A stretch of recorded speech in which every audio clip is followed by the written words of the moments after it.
आजचा व्हिडिओ आपल्या सर्वांसाठी अत्यंत महत्त्वाचा आहे, कारण सध्या आषाढ महिना सुरू आहे आणि आषाढ पौर्णिमा झाली. आता आषाढ अमावस्या देखील येईल. पण जर आपण कुलदेवीची ओटी भरली नाही तर आपण केलेल्या आषाढ महिन्यातील सेवेचं पूर्ण फळ हे आपल्याला मिळत नाही.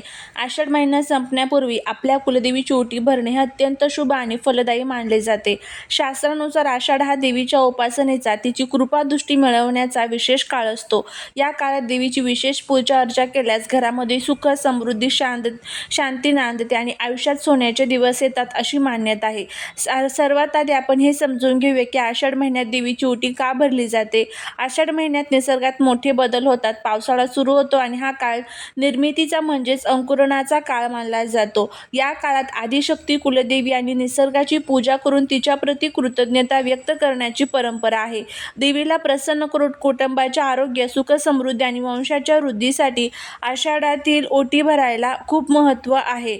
तसेच आषाढ महिन्यात एक खास परंपरा पाळली जाते, ती म्हणजे आषाढ तळणे. आषाढ महिना संपण्यापूर्वी घरोघरी गोड किंवा तिखट पदार्थ तळून देवीला नैवेद्य दाखवला जातो आणि ते पदार्थ सर्वांना वाटले जातात. यामध्ये प्रामुख्याने गोड कापण्या, गुळाच्या कापण्या, तिखट मिठाच्या पुऱ्या, अनारसे, धिरडे आणि तिखट भजी यासारखे पारंपरिक पदार्थ बनवले जातात. हे पदार्थ तळून देवीला आणि अन्नपूर्णेला नैवेद्य अर्पण केला जातो, ज्याला आपण आषाढ तळणे असे म्हणतो.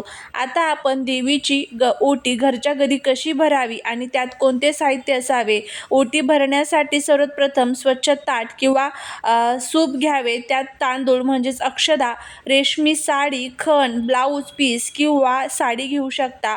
हळद, कुंकू, 5 विड्याची पाने, 5 सुपारी, 5 प्रकारची फळे, बदाम, खारका आणि नारळ, ज्याचे पाणी आत हलत असावे आणि शेंडी आपल्याकडे असावी असे ठेवावे.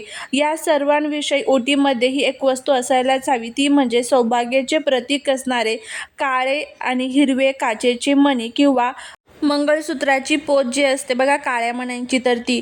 हिरव्या बांगड्या सुद्धा ओटीमध्ये ठेवायच्या आहेत. ही वस्तू ओटीमध्ये ठेवल्याने कुलदेवी अत्यंत प्रसन्न होते आणि अखंड सौभाग्य, ऐश्वर्याचा आशीर्वाद देते. ओटीत साहित्य कसे ठेवावे आणि कोणत्या दिवशी भरावी, तर बघा आषाढ महिन्यातील मंगळवार, शुक्रवार किंवा आषाढ नवमी, एकादशी किंवा आषाढ अमावस्येच्या आधीच्या दिवशी ही ओटी भरणे खूप शुभ मानले जाते. पूजा मांडताना प्रथम कुलदेवीच्या प्रतिमेला किंवा मूर्तीला हळद कुंकू वाहावे. त्याचबरोबर जर मूर्ती असेल तर त्यावरती तुम्ही अभिषेक करू शकता. त्यानंतर दिवा, धूप, दीप, अगरबत्ती लावावी. सुपात किंवा ताटात तांदूळ पसरावेत. त्यावर खण किंवा साडी ठेवावी. त्यावर नारळ ठेवावा. नारळाची शेंडी देवीच्या दिशेने असावी आणि बाजूला फळे, सुपारी, पान आणि सौभाग्याच्या वस्तू ठेवावेत.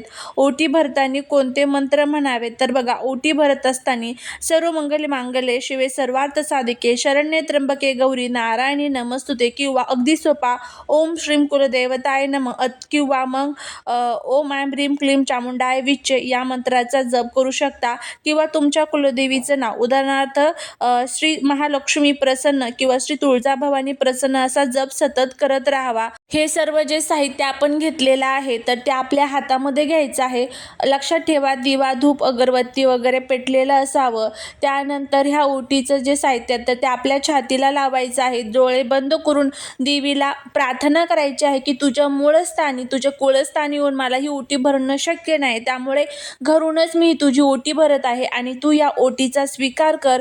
तुझी अखंड कृपा माझ्यावरती, माझ्या घरावरती, माझ्या कुळावरती असू दे अशी प्रार्थना करायची आणि 3 वेळेस ओटी जी आहे तर ती आपल्या कुलदेवीच्या डोक्याकडनं पायाकडे आपल्याला उतरवायची आहे. 3 वेळेस उतरवून त्यानंतर देवीच्या समोर ठेवायच्या आहे आणि देवीला नमस्कार करून जर शक्य झालं तर एक माळ तुम्हाला 9 मंत्राची करायची आहे.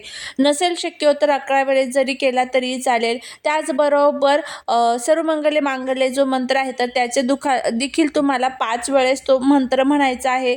देवी जी आहे कुलदेवी आपल्या कुळाचं रक्षण करत असते, त्यामुळे तिची सेवा करणं हे आपलं प्रथम कर्तव्य. अर्थात आपण नवरात्रीत देवीची ओटी भरतो, पण आषाढ महिन्यात सुद्धा देवीची ओटी भरायला खूप जास्त महत्त्व आहे. त्यामुळे तुम्हाला ही ओटी जी आहे तर ती आवर्जून भरायची आहे. अशा पद्धतीने ओटी भरली. आता बघा सुवासिन महिलांनी ओटी कशी भरावी, तर सुवासिन महिलांनी स्वतः स्नान करून स्वच्छ आणि शक्यतो सुती रेशमी कपडे घालायचे आहे. कपाळावर मोठे कुंकू लावून प्रसन्न मनाने ओटी भरायची आहे. देवीस उभे राहून दोन्ही हातांनी ओटीचे ताट सांगितल्या पद्धतीने ओटी भरायची आहे. आता गर्भवती महिलांनी ओटी भरावी का, तर जास्त वेळ न थकता शांतपणे बसावे, पोटावर ताण पडणार नाही अशा प्रकारे बसून देवीची प्रार्थना करावी. ओटी अर्पण करताना आपल्या बाळाच्या उत्तम आरोग्यासाठी, सुखरूप जीवनासाठी, जन्मासाठी कुलदेवीकडे आशीर्वाद मागावा. गरोदरपणात उपवास न करता कुलदेवीला सात्विक नैवेद्य दाखवून पूजा पूर्ण करावी. त्यानंतर आता त्या ओटीचं काय करायचं आहे. पूजा पूर्ण झाल्यानंतर ओटीतील तांदूळ घरातील धान्याच्या डब्यात थोडे टाकावे, ज्यामुळे घरात कधीही अन्नाची किंवा धनाची कमतरता भासत नाही. ओटीतील नारळाचा प्रसाद, गोड प्रसाद मग खीर बनवून घरातील सर्वांनी सदस्यांनी ग्रहण करावा. खण, ब्लाऊज पीस, साडी स्वतः सुवासिनीने वापरावी किंवा घरातील मोठ्या सुवासिनी स्त्रीला द्यावी. उदाहरणार्थ सासूबाईंना देऊ शकता. फळे आणि इतर प्रसाद सर्वांनी वाटून खावा. किंवा मग याऐवजी तुम्ही काय करू शकता, तर हे सर्व साहित्य तुमच्या आजूबाजूला एखादी सुवासिन महिला असेल तर तिला देखील तुम्ही हे जे साहित्य आहे तर ते देऊ शकता. अशा पद्धतीने आपल्याला कुलदेवीची ओटी जी आहे तर ती भरायची आहे. खूप साध्या सोप्या पद्धतीमध्ये अशा जर तुम्ही ही कुलदेवीची ओटी भरली तर जीवनातील सर्व संकटे, दुःख, दारिद्र्य जे आहे तर ते दूर होतात. देवी जी आहे तर ती आपल्यावरती प्रसन्न होत असते. आणि बघा, आपल्या हिंदू धर्मात आणि परंपरेमध्ये ओटी भरणे हे आदिशक्ती आणि कुलदेवीप्रती परम आदर, कृतज्ञता आणि समर्पण व्यक्त करण्याचे अत्यंत पवित्र माध्यम आहे.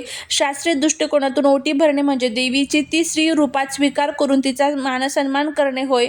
ओटीमध्ये दिलेले जाणारे तांदूळ हे धान्य समृद्धीचे आणि निर्मितीचे प्रतीक मानले जातात. जर नारळ, खण आणि हळदी कुंकू, फळे हे अखंड सौभाग्य, मंगलमयता आणि वंशाच्या वृद्धीचे प्रतीक असतात. निसर्गातील निर्मितीच्या या आषाढ काळात कुलदेवीची ओटी भरल्याने घरातील नकारात्मक ऊर्जा नष्ट होते, वास्तूमध्ये सकारात्मकता येते आणि कुटुंबावर देवीची अखंड कृपा दृष्टी राहून आर्थिक भरभराट होते. म्हणूनच ओटी भरण्याची परंपरा पिढ्यानपिढ्या पाळली जाते. आषाढ महिन्यात कुलदेवीची कृपा प्राप्त करण्यासाठी काही विशेष सेवा आणि उपासना करणे खूप फलदायी असते. या काळात दररोज सकाळी किंवा संध्याकाळी घराच्या देवाऱ्यात कुलदेवीच्या नावाने तुपाचा किंवा तिळाच्या तेलाचा दिवा लावावा.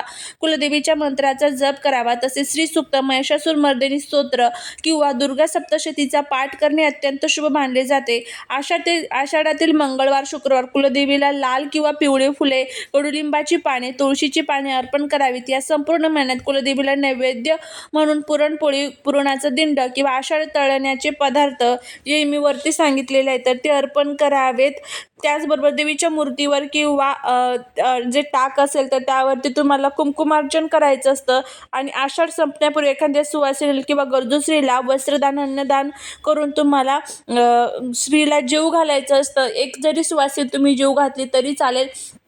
जर तुम्ही या महिन्यात कुलदेवीच्या मूळ स्थानी जाऊन तिचं दर्शन घेतलं तरी देखील याचे चांगले फायदे जे आहेत तर ते आपल्याला होत असतात. अशा पद्धतीने ह्या संपूर्ण ज्या गोष्टी आहेत तर त्या आपल्याला पाळायच्या आहेत. आणि जर तुम्ही आषाढ महिन्यात संपण्यापूर्वी अशा पद्धतीने कुलदेवीची ओटी भरली तर जीवनामध्ये कधीच कोणत्याच अडचणी ज्या आहेत तर ते आपल्याला येत नाही.